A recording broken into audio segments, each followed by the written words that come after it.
શિવરની અંદર લોભી વાણિયાએ શ્રીજી મહારાજ પાસેથી દ્રવ્યની ઈચ્છા રાખીને મહારાજને રસોઈ જમાડી, પરંતુ મહારાજ તો ખાલી આશીર્વાદ આપી અને ત્યાંથી વિદાય થયા.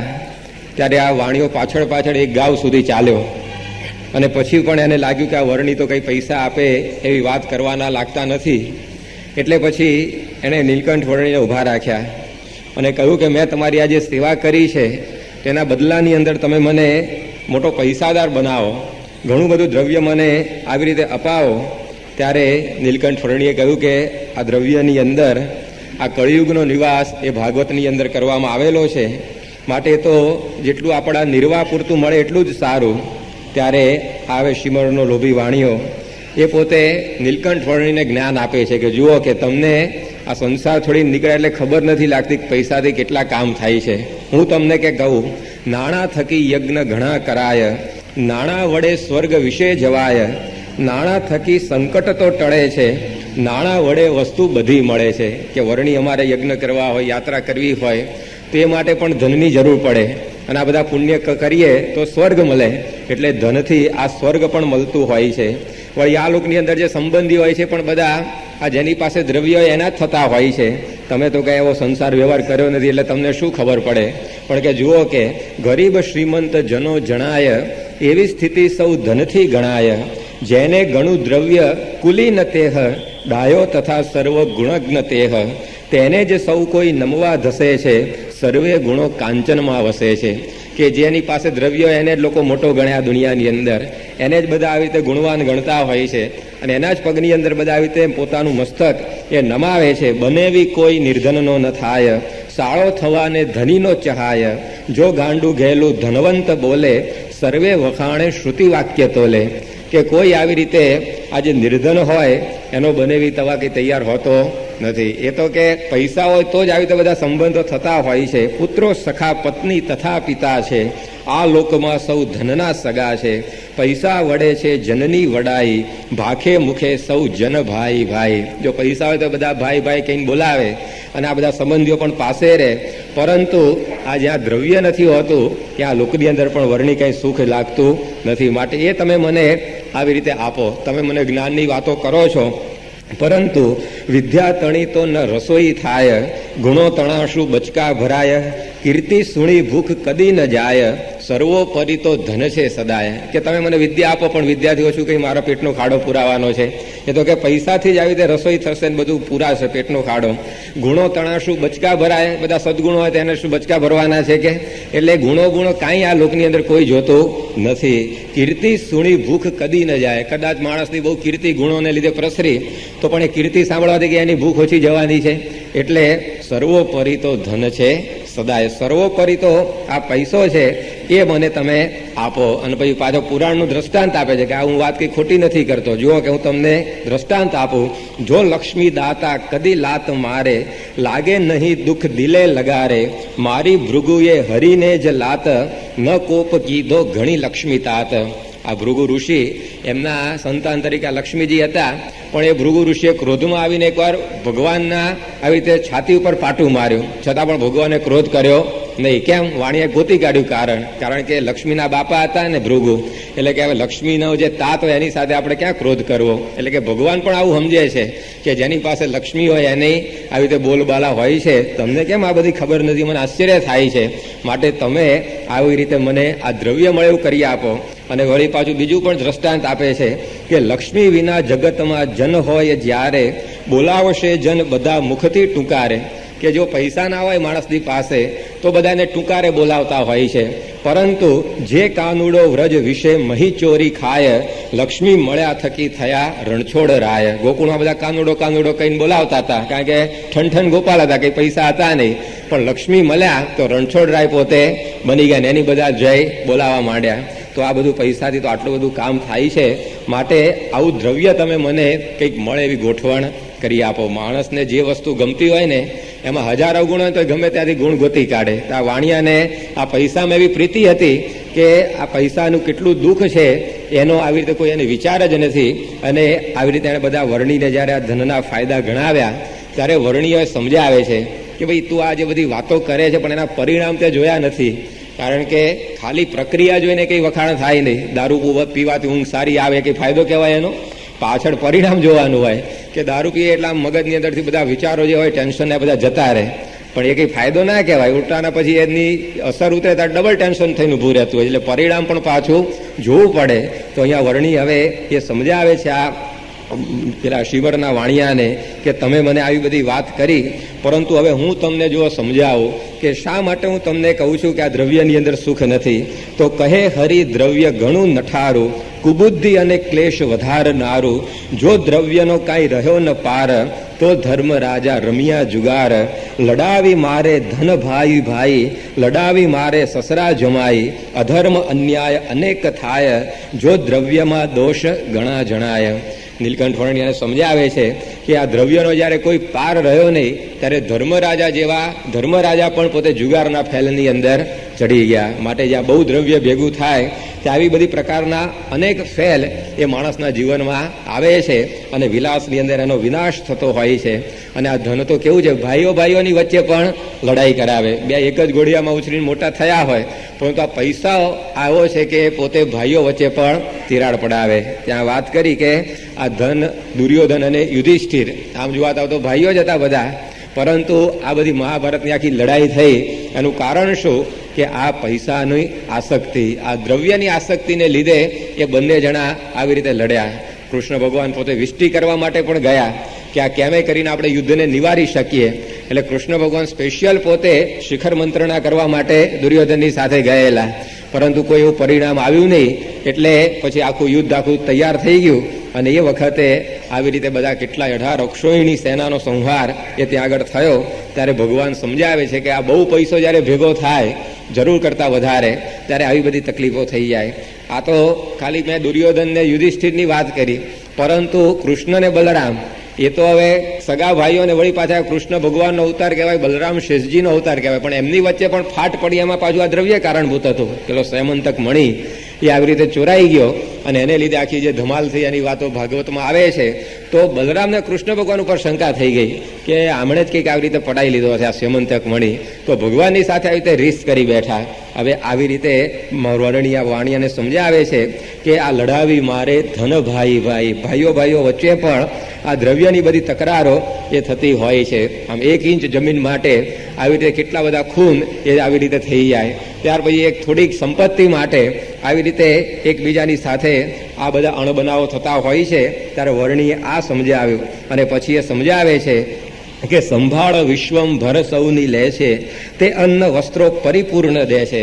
ભગવાન વિશ્વંભર છે, એટલે કે વિશ્વનું ભરણ પોષણ કરનારા, અને તો બધાને જરૂર પૂરતું આપે જ છે, બધાની સંભાળ રાખે છે. માટે તમે વધારે પડતી આસક્તિનો ત્યાગ કરી દો. વર્ણી આ ખાલી શિવરના લોભી વાણિયાને જ નથી સમજાવતા, પણ હવે આપણને બધાને સમજાવે છે કે વિશ્વંભર એ બધાની સહાય એ લેતા જ હોય છે. કીડીને કણ અને હાથીને મણ એ ભગવાન દરેકને આપે છે. એકવાર લક્ષ્મીજીને થયું કે આ ભગવાન બધાનું પોષણ કરે જેવું કહેવાય છે, તો લાવો ને આપણે જરા પરીક્ષા કરીએ. એટલે એમણે પોતે એક કીડી હતી અને ડબલીમાં પૂરી દીધી અને પછી ભગવાનને કહ્યું તમે કે આવી રીતે દિવસની અંદર બધા જીવોનું પોષણ કરો છો અન્ન વસ્ત્ર આપીને? ભગવાન કે હા, કે અમે તો બધા જીવોનું પાલન પોષણ કરીએ છીએ. પછી લક્ષ્મીજીએ પોતે એક દિવસ રાખીને પેલી ડબ્બી ઉગાડી અને એમને થયું કે આ કીડી જે છે એનું પોષણ તો કેમનું કર્યું હશે? મેં તો એને બંધ કરીને મૂકી રાખેલી. હવે ભગવાન કે દાણો પાણી આપવા કેમ ના જઈ શકેવાના ત્યાં આગળ? પણ જ્યારે ડબલી ખોલી ત્યારે લક્ષ્મીજીના કપાળની અંદર ચાંદલો કરેલો ને એમાં ચોખા ચોડેલા. તો ડબલી ફિટ કરતા કરતા એક ચોખાનો દાણો અંદર પડી ગયેલો અને કીડીબાઈ શાંતિથી એને ખા ખા કરતી હતી, કારણ કે એને તો એક દાણો ઘણા દાડા ચાલે ને. એટલે લક્ષ્મીજીને ત્યારે ખબર પડી કે આ ભગવાનની વાત સાચી છે. વિશ્વંભર સૌની સંભાળ એ અવશ્ય પોતે લેતા હોય છે. શ્રીમદ ભાગવત ઉપર શ્રીધર સ્વામીએ બહુ જ એક સુંદર ટીકા લખી છે. આખા વિશ્વની અંદર આ શ્રીધરી ટીકા શ્રીમદ ભાગવત ઉપર રહી એ બહુ જ પ્રસિદ્ધ છે. એકવાર જ્યારે આ શ્રીધર સ્વામી એ પોતે ઘરભંગ થયા અને એમને પછી વિચાર થયો કે આપણે હવે ત્યાગી થઈ અને આ ભગવાનની ભક્તિ કરવી છે, પરંતુ એમનું નાનકડું બાળક હતું એની એમને ચિંતા થવા લાગી કે આની માતા તો મરી ગઈ છે, હવે આ જે બાળક છે હું જો જતો રહું ઘરની અંદરથી તો એનું કોણ ભરણ પોષણ કરે? અને આ વિચારની અંદર એ પોતે બેઠેલા, ગડમથલ ચાલતી હતી, જવું કે ના જવું, આ જઈશ તો બાળકનું શું થશે વગેરે. અને એવા સમયની અંદર ઉપરથી કંઈક ગળોળીનું જે ઈંડું હતું એ પડ્યું, એ ફૂટ્યું અને એમાંથી નાનકડું ગરોળીનું જે બચ્ચું હતું ને એ નીકળ્યું. શ્રીધર સ્વામીએ આ જોયું કે આ ગરોળીનું નાનકડું બચ્ચું આવી રીતે નીકળ્યું છે, અને એ જ વખતે કોણ જાણે શું થયું કે કોઈક આવી રીતે માખ કે ગમે તે જીવજંતુ ઉડતું હશે, એને આ ચીકણું પદાર્થ જોયું પેલું ઈંડામાંથી નીકળેલું, એટલે એને થયું કે ખાવાની વસ્તુ છે, અને તરત ત્યાં આવીને બેઠું ચોંટી ગયું.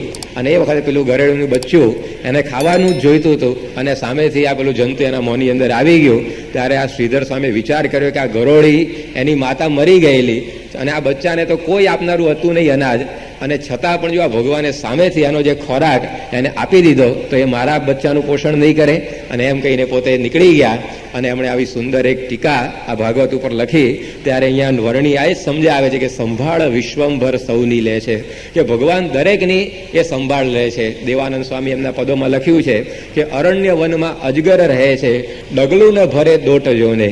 કે અજગર હોય ને એક જગ્યા જ પડ્યો રહેતો હોય છે, એ બહુ આમ ચાલતો હોતો નથી, છતાં પણ ભગવાન એને પણ એનો ખોરાક આપી દેતા હોય છે. તો આવી રીતે અહીંયા વર્ણી સમજાવે છે કે વધારે પડતી આસક્તિ આપણે રાખવી નહીં, કારણ કે ભગવાન આપણને જેટલું જોઈશે એટલું બધું જ આપવાના છે. અને કોઈ થકી જાજુ નહીં ખવાય, શ્રીમંત સ્વાદુ જમી રોગી થાય. ભગવાન કહે છે કે પછી પાછું દ્રવ્ય જો વધારે મળે તો કે આપણે વધારે તો ખાઈ શકવાના છીએ જ નહીં. સ્વામી એમની વાતમાં લખ્યું કે 1000 રૂપિયા મળે તો પણ એનું શું ફળ છે વિચારવું, કરોડ રૂપિયા મળે તો પણ એનું ફળ વિચારવું કે એનું પણ શું કે મહત્તા. કારણ કે રોટલાથી તો વધારે આપણાથી કંઈ ખવાતું નથી. 1000 રૂપિયા વાળો હોય 2 રોટલી ખાતો હોય તો 5000 વાળો કેટલી ખાય? એ હોય પછી આમ ગુણ્યા 5 થાય છે એને કંઈ, અથવા 10,000નો પગાર હોય એને વળી પાછું ગુણ્યા 2 થાય. એ તો રોટલીઓ જેટલી ખવાતી હોય પેટની શક્તિ પ્રમાણે એટલી જ ખવાય છે. ત્યારે એ સંપત્તિ મળવાથી કંઈ વધારે ખવાતું નથી, વધારે ફરાતું નથી. જેમ આવી રીતે કોઈ પેલા આપણે વાત કરેલી પહેલા દિવસે જેક્સનની કે 45 લાખના પલંગમાં સૂઈ જાય છે. હવે આપણે બધા 1000-2000ના પલંગમાં સૂતાય છું ને આપણને કેટલા કલાક ઊંઘ આવે છે? 6-8 કલાક ઊંઘ આવે છે. તો એને કેટલી આવતી હશે? 45 લાખમાં વધારે આવે કંઈ? એને કંઈ વધારે ના આવે, એટલી જ આવવાની છે 6-7 કલાકની ઊંઘ. અને ઊંઘી ગયા પછી પથારીમાં સૂતા છો નીચે પથરા ઉપર ઉતા ક્યાં ખબર પડે છે? ત્યારે આવી પ્રકારે વર્ણી સમજાવે છે કે કોઈ થકી જાજુ નહીં ખવાય. કે આ પૈસાદાર હોય અથવા તો ગરીબ હોય, પરંતુ એ લોકો ચણાના લોટની જ કઢી ખાય છે, કે કરોડપતિ સોનાની કઢી ખાતો નથી. એટલે વસ્તુઓ તો બધી આ સરખી જ મળતી હોય છે. અને વળી પાછું મહારાજ સમજાવે છે કે શ્રીમંત સ્વાદુ જમી રોગી થાય. શ્રીમંતને તો વળી પાછી તકલીફ શું વળગે છે કે ઘણી બધી પ્રકારના સ્વાદુ ભોજન જમે એટલે વર્ણિક છે એમને રોગ પણ ઘણા બધા થતા હોય છે. મહાભારતમાં લખ્યું છે કે પ્રાયણ શ્રીમતામ લોકે ભોક્તુમ શક્તિર્ન વિદ્યતે, કે બહુધા શ્રીમંત લોકોની અંદર પચાવવાની શક્તિ હોતી નથી. અને કાષ્ઠાન્યપી જીર્યંતે દરિદ્રાણામ નરાધિપ, અને જે ગરીબ એને લાકડું આપો તો એ પચાઈ જાય એવું એનું પેટ હોય છે. એટલે કે આ પણ તકલીફ કે તને ઊભી થશે, માટે કે તું આવી રીતે આ વધારે પડતા દ્રવ્યની આસક્તિ રાખીશ નહીં. શ્રીમંત સ્વાદુ જમી રોગી થાય. આજે તમે જુઓ કે શ્રીમંત લોકોના ઘરની અંદર આમ જાણે ખાધેલું પચી ગયું અને એક સમાચાર બની જતા હોય છે કે આજે તો કે મને પચી ગયું કે ખાવાનું. હવે એ બધું આમ સમાચાર જાણે આમ કોઈ મોટી ઘટના બની હોય ને એ રીતે લોકો વાતો કરે કે આજે તો કે છે ને એક ગોળી ખાવી જ ના પડી મારે. કે આ પ્રકારના સમાચારો આ બધા શ્રીમંતોના વર્ગની અંદર એ ઘણીવાર એ બનતા હોય છે. ત્યારે આ વર્ણી સમજાવે છે કે આ જાજુ દ્રવ્ય ભેગું થાય એની અંદર કોઈ રીતે એ સારા વાટ નથી. વળી પાછું એ પોતે સમજાવે છે કે પેદા કર્યામાં શ્રમ છે અપાર, તે સાચવ્યામાં ભય છે 1000.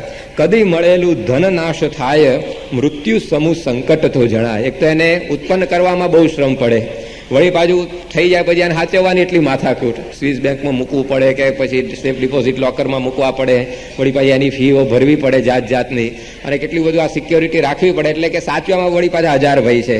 અને કદી મળેલું ધન નાશ થાય, અને પાછું જો દૈવ યોગે જતું રહ્યું તો વળી પાછું મૃત્યુ સમૂહ સંકટ તે જણાય. જ્યાં સુધી મળ્યું ના હોય ત્યાં સુધી વાંધો ના આવે માણસને, પણ એકવાર કોઈ પણ વસ્તુ મળે અને પછી જો જતી રહે ને તો એનો શોક વધારે થતો હોય છે. નવ મળી કદી વસ્તુ જેહને, બળતરા નહીં તેની તેહને. જ્યાં સુધી મળે નહીં ત્યાં સુધી બળતરા ના થાય, પરંતુ પ્રથમ પ્રાપ્ત થઈ પછી જો ટળે, સતત સાંભળે કાળજું બળે. પણ એકવાર પ્રાપ્ત થયા પછી જો ગતી રહી તો પછી એ સાંભાળ્યા જ કરે માણસ, અને એની અંદર એની બળતરા મટતી નથી. આ પ્રધાનમંત્રી 5 વર્ષ ખુરશી આવીને જતી રહે ને પછી આખી જિંદગી બળતરા કે આવે કે ક્યારે મળશે, એની અંદર એ પોતે ઊંચો જ ના આવે. તો એકવાર મળે ને પછી ટળે એનું વર્ણિ કે દુઃખ બધું વધારે હોય છે. યોગીજી મહારાજ પેલી ધોતા ગઈની વાત કરતા કે 3 ભાઈઓ એક ગામની અંદર રહેતા હતા. હવે એની અંદર એક ભાઈ આવી રીતે નદી કિનારે કંઈ ગયો હશે અને ત્યાં આગળથી એને કંઈક ચરુ મળ્યો અને સરસ મજાનો આમ ચરુ જમીનમાં દાટેલો પડેલો અને એને દૈવયોગે વળી મળી ગયો. પછી એ સાફસૂફ છે એ બધી કરવા માટે ત્યાં નદી કિનારે ગયો, કારણ કે પેલી માટલી તો આજુબાજુ બગડી ગઈ હોય, માટીમાં રહી હોય એટલે પોતે હવે તે સાફ કરવા માટે ત્યાં આગળ ગયો અને ત્યાં આગળ આમ ધોતો હતો એને ધીમે રહીને, એટલામાં છટકી હાથમાંથી માટલી અને એ તો પાણીના પ્રવાહમાં જતી જાય આગળ. પેલો તો કંઈ પાછળ જઈ શકે એવો હતો નહીં, એટલે એનું ખસી ગયું કે સારું આટલું બધું ધન મળેલું અને આ બધું જતું રહ્યું. બોલવા માંડ્યો કે ધોતા ગઈ ભાઈ, ધોતા ગઈ, ધોતા ગઈ ભાઈ, ધોતા ગઈ. ગાંડો થઈ ગયો કે આ માટલી આખી સોનામોની ભરેલી મળેલી જતી રહી, એમાં ચસકી ગયું એનું. અને એ પોતે ગામની અંદર પાછો આવતો હતો ત્યારે એનો ભય મળ્યો કે હું આ બોલ કરે, ધોતા ગઈ ભાઈ, ધોતા ગઈ, ધોતા ગઈ ભાઈ, ધોતા ગઈ. અરે કે તને શું વાત કરું કે આજે સોનામોરની માટલી જમીનમાંથી મળી, પરંતુ આવી રીતે હું ધોવા ગયો ત્યાં આગળ નદીના પ્રવાહમાં, તો એ નદીના પ્રવાહમાં ધોતા ધોતા મારા હાથમાંથી છટકી ગઈ અને એ પોતે જતી રહી. ત્યારે પેલાને વળી સાંભળીને દુઃખ થઈ ગયું અને એ બોલવા માંડ્યો કે સીધ મેલી ભાઈ, સીધ મેલી. એ ગાંડો થઈ ગયો કે શું કરવા મેલી, કે આને કે ઘેરાઈ નળ નીચે ના ધોઈ નખાય, તે નદીમાં વળી પાછો ધોવા ગયો હતું અને એનું આવી તો મગજ ખસી ગયું. અને આ રીતે બે જણા, એક ધોતા ગઈ ભાઈ, ધોતા ગઈ બોલ્યા કારણ એક સીધ મેલી ભાઈ, સીધ મેલી કઈ ઘેર આવ્યા બે જણા. અને ત્રીજો ભાઈ બેઠેલો ઘરની અંદર, એને પૂછ્યું કે આ બે તમે જણા હું બોલ કરો છો? અરે કે આજે તો વાત આવી બની એમ કહીને એને આખું વૃત્તાંત પાછું કહી સંભળાયું કે આમ સોનાની મોરની માટલી મળેલી ને ધોવા ગયો જતી રહી. અને આવી રીતે આપણું દારીદર પાછું હતું એમનું એમ રહ્યું. ત્યાં ત્રીજાએ સાંભળીને આ વાત એની ડાગડી ચસકી ગઈ. એ બોલવા માટે કોઈ બે મૂરખ ભાઈ, બે મૂરખ, કે આ બે જણા તમે મૂર્ખા છો કે આ માટલી આવેલી કઈ મુકાતી હશે. અને ત્રીજો પણ પોતે ગાંડ્યો થઈ ગયો. ત્યારે આપણને મહારાજ સમજાવે છે કે પ્રાપ્ત થયેલું પાછું જો જતું રહે ને તો પાછું આપણને આવું દુઃખ ઉત્પન્ન કરે છે. એના કરતાં તો એ જેટલું જરૂર પૂરતું મળે એટલું જ આવી રીતે બરાબર છે. એ વસ્તુ અહીંયા નીલકંઠ વર્ણી પોતે એને સમજાવે છે, કારણ કે આની અંદર આવી રીતે કોઈ પણ રીતે શાંતિ પ્રાપ્ત થાય એવી નથી. જ્હોન ફિલ્ડિંગ નામનો એક તત્વચિંતક પ્રદેશમાં થઈ ગયા, એણે કહ્યું કે જો તમે પૈસાની પરમેશ્વરની જેમ પૂજા કરશો ને તો એ તમને શૈતાનની જેમ પરેશાન કર્યા કરશે. જો તમે એને સર્વસ્વ માની લીધું તો ઉલટાનું એ તમને જ આવી રીતે હેરાન કર્યા કરશે. તો નીલકંઠ વર્ણી પણ એ જ સમજાવે છે કે આગ તો પેદા કરવામાં બહુ શ્રમ છે, પેદા થાય પછી સાચવામાં વળી પાછું એનાથી વધારે શ્રમ છે, અને જો જતું રહે તો વળી પાછું આ મૃત્યુ જેવું દુઃખ આવીને ઊભું રહે છે. માટે વર્ણી સમજાવે છે કે જો પંથ ચાલે સવળે રમા છે, જો ઉલટે માર દિશે સદા છે. બહુ સુંદર વાત કરી કે લક્ષ્મીને શું કહે છે? રમા કહે છે. રમા પણ લક્ષ્મી માટે શબ્દ વપરાય છે. તો વર્ણી કે જો આમ હરખું ચાલે તો રમા છે, પણ જો ઊંધું થઈ ગયું તો રમાનું ઊંધું શું થાય? માર. તો કે આ માર પણ પાડે એવી આ લક્ષ્મી છે, માટે એની અંદર તું મોહ પામીશ નહીં. જ્યાં સુધી હરખું રહે ત્યાં સુધી આમ આનંદ આવશે તને, પરંતુ જે દિવસે જો ઉલટું થયું તે દિવસે માર પડ્યો હોય એટલું બધું દુઃખ તને થશે. તે માટે લક્ષ્મી તણી આશ છોડો, પ્રીતિ પ્રભુના પદમાં હી જોડો. વર્ણી કહે છે માટે તું આશા મૂકી દે.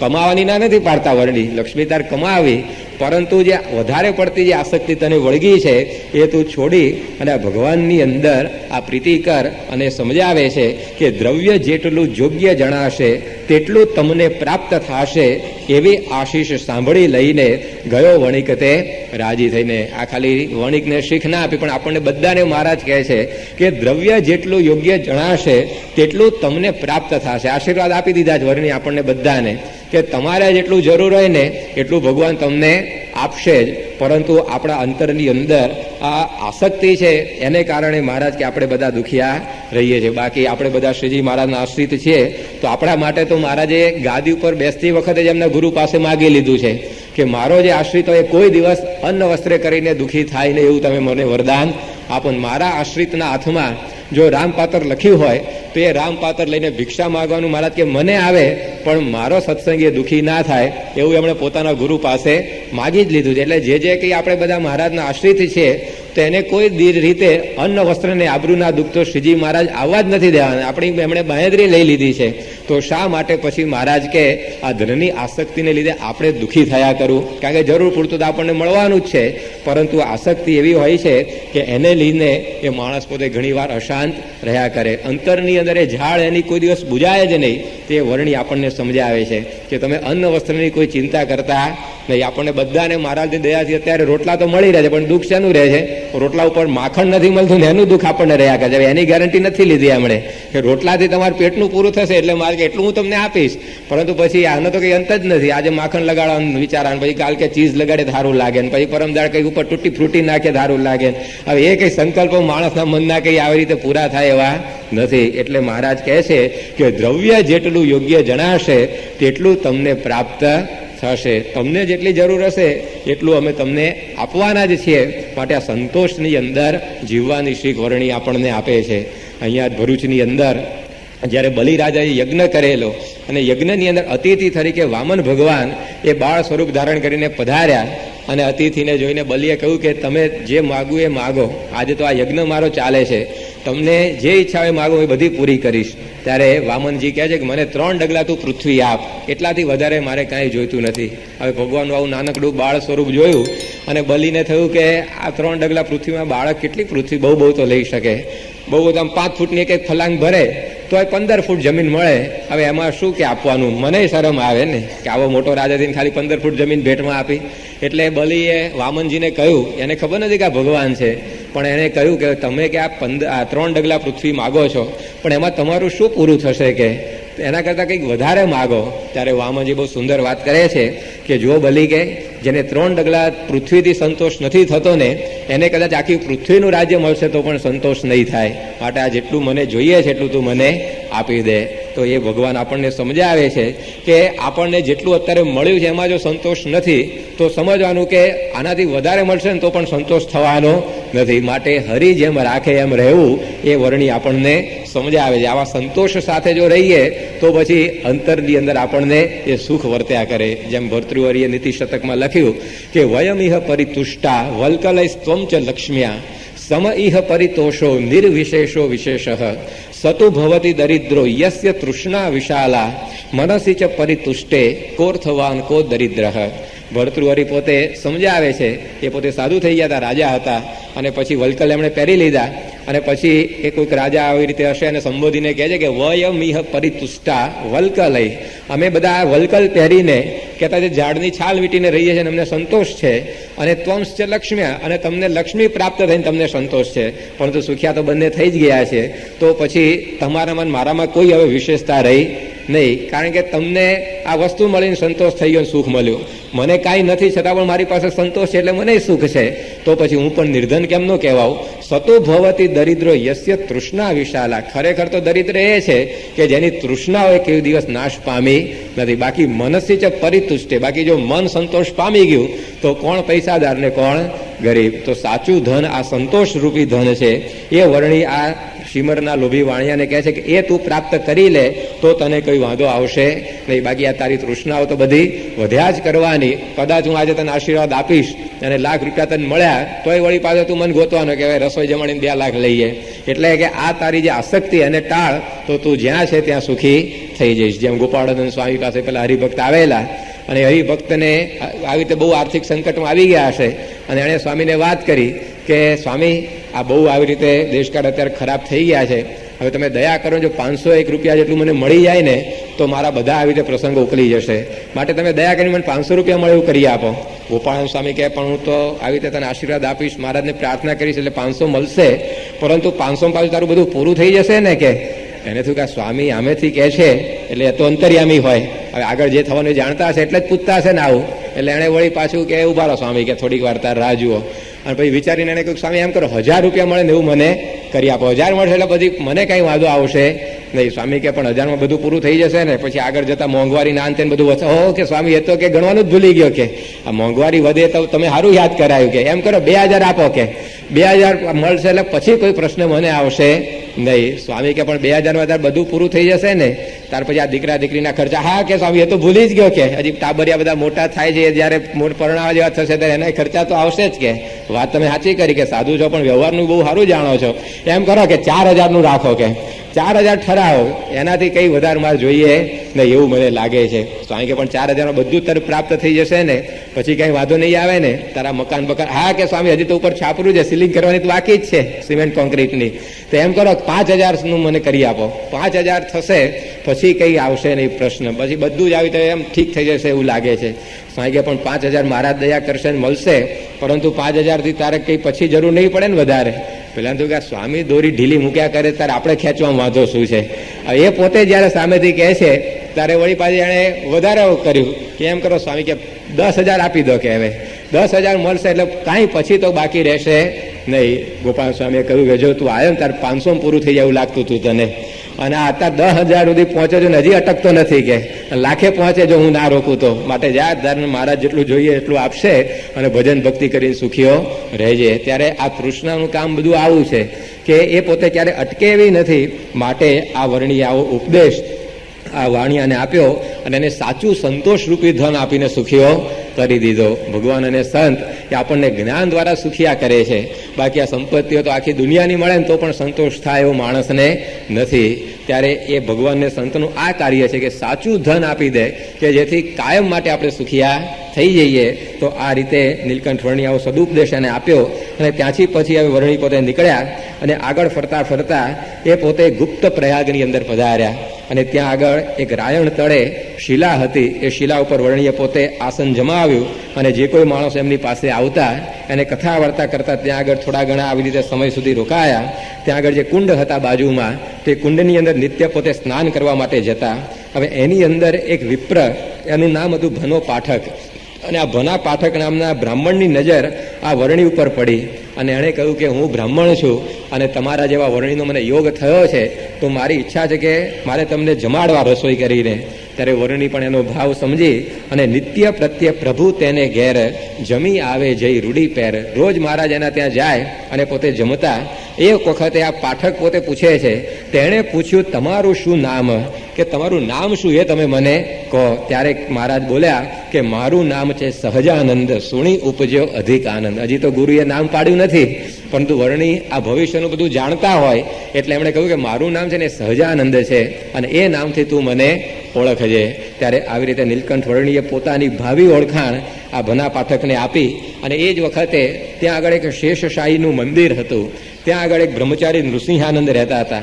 એને પણ વર્ણિનો આવી રીતે દેખાવ જોઈને, એમનું જ્ઞાન જોઈને બહુ આકર્ષણ થયું અને વર્ણિની પાસે પોતે પણ આવીને બેસતા. ત્યારે વર્ણિ એકવાર એમને કહ્યું કે આ તમારી જગ્યા બહુ સારી છે, આ પાણીના કુંડ છે, આવા બધા વૃક્ષો છે અને અહીંયા ભજન ભક્તિ કરવું હોય તો બહુ સુખ આવે એવું છે. ત્યારે બ્રહ્મચારીએ કહ્યું કે મહારાજ બધી વાતે બરાબર છે, પરંતુ જળ નથી રહેતું ઉનાળે, આપ જેવા જો કરુણાથી ભાળે. કે આ જે મારો કુંડ છે ને એની અંદર ઉનાળાની અંદર પાણી ખૂટી જાય છે, માટે તમારા જેવા જો કંઈક કરુણા કરે તો પછી વાંધો આવે એવો નથી. ત્યારે નીલકંઠ વર્ણિ પોતે બોલ્યા કે કુંડે નીર રહે બારે માસ, સુણી બોલ્યા શ્રી અવિનાશ. વર્ણિ કહે છે કે જાઓ તમારા કુંડની અંદર 12 માસ પાણી રહેશે. અને આ રીતે વર્ણિની વાણી એમણે પોતે આ સાક્ષાત અનુભવી કે પછી કોઈ દિવસ એ કુંડની અંદર એ પાણી ખૂટ્યું નહીં. તો આ રીતે અહીંયા 1.5 મહિના સુધી એ વર્ણિ પોતે રોકાયા અને ત્યાંથી પછી ફરતા ફરતા ઉનાની અંદર ગયા. ત્યાં આગળ હંસરાજ શેઠ અને ગણેશ શેઠ એમણે વર્ણિની સારી રીતે બધી સેવા કરી અને ત્યાં આગળ જે કોઈ લોકો દર્શન કરવા માટે આવતા ત્યાં વર્ણિએ એક અદ્ભુત ચમત્કાર બતાવ્યો કે કોકની અંદર આ કોકને એમનામાં વિરાટ રૂપ બતાવ્યું, કોકને ચતુર્ભુજ રૂપે દર્શન દીધા, કોકને આવી રીતે પુરુષોત્તમ રૂપે દર્શન દીધા અને આવી રીતે જુદા જુદા સ્વરૂપો આવી રીતે પોતાના વર્ણિએ ત્યાં પ્રગટ કર્યા લોકોની આગળ. અને આ જોઈને બધી ગામની જે વસ્તી અને વિશેષ ભાવ આ વર્ણિના વિશે થયો. ત્યાં આગળ થોડાક સમય રોકાઈ અને નીલકંઠ વર્ણિ પછી ફરતા ફરતા ડોળાહે નામના એક ગામની અંદર પધાર્યા. ત્યાં આગળ એક ભરવાડનો નેસ હતો. એ ભરવાડના નેસની અંદર આ વર્ણિ પોતે ઉતર્યા. એણે સીધું આપવાની વાત કરી, પણ વર્ણિ કે અમારે સીધું નથી જોઈતું, તમે ગાયનું દૂધ લઈ આવો. અને ગાયનું દૂધ ત્યાં આગળ ભરવાડ લાવ્યો અને એમણે વર્ણિએ પોતે પ્રેમથી અને અંગીકાર કર્યું. ત્યાર પછી વર્ણિ પોતે ત્યાં આગળ રાતવાસો કરવા માટે રોકાયા. એક જગ્યાએ એમણે પોતે ત્યાં લંબાવ્યું પોતાનું શરીર. હવે એ જ વખતે ભરવાડનો જે એક બાવો, એનો જે ગુરુ, એ પણ એના ઘરની અંદર આવેલો અને રાત્રે જ્યાં મહારાજ સૂતેલા ને એની બાજુમાં જ આ ગુરુ પણ પોતે સૂવા માટે આવ્યો અને પોતે ત્યાં આગળ સૂઈ ગયો. પરંતુ આ બાવાનો સ્વભાવ શું હતો, તો એ પોતે આવી રીતે જ્યારે આમ પડખું ફેરવે અથવા તો ઊંઘમાં જાગી જાય ત્યારે આવી રીતે હે રામ એમ કહીને બોલે. સહેજે સહેજે એના ઈષ્ટદેવ હશે તો એ પોતે એના સ્વભાવમાં જ આવું થઈ ગયેલું કે પડખું ફેરવે ઊંઘતા ઊંઘતા, અથવા તો જાગતા જાગતા પણ કંઈક આવી રીતે બગાસું આવે, આ તે બધી ક્રિયા થાય તો હે રામ એ પોતે બોલતો. તો જેટલી વાર આવી રીતે હે રામ બોલે ને, બાજુમાં વર્ણી સુતા એને હોકારો આપે કે હે બોલો શું કામ છે. પહેલાં થયું કે આ હું બોલું છું હે રામ અને આ હોકારો આપે છે કોણ? તો 2-3 વાર આવી રીતે વર્ણી એને હોકારો આપ્યો. ત્યારે કહે બાવો તમે છો શું રામ, કેમ હોકારો દો છો આ ઠામ? કે તમે રામ છો તે મને હોકારો આપો છો, હું તો રામને સંભાળું છું અને તમે હોકારો કેમ આપો છો? ત્યારે આવી રીતે વર્ણીએ કહ્યું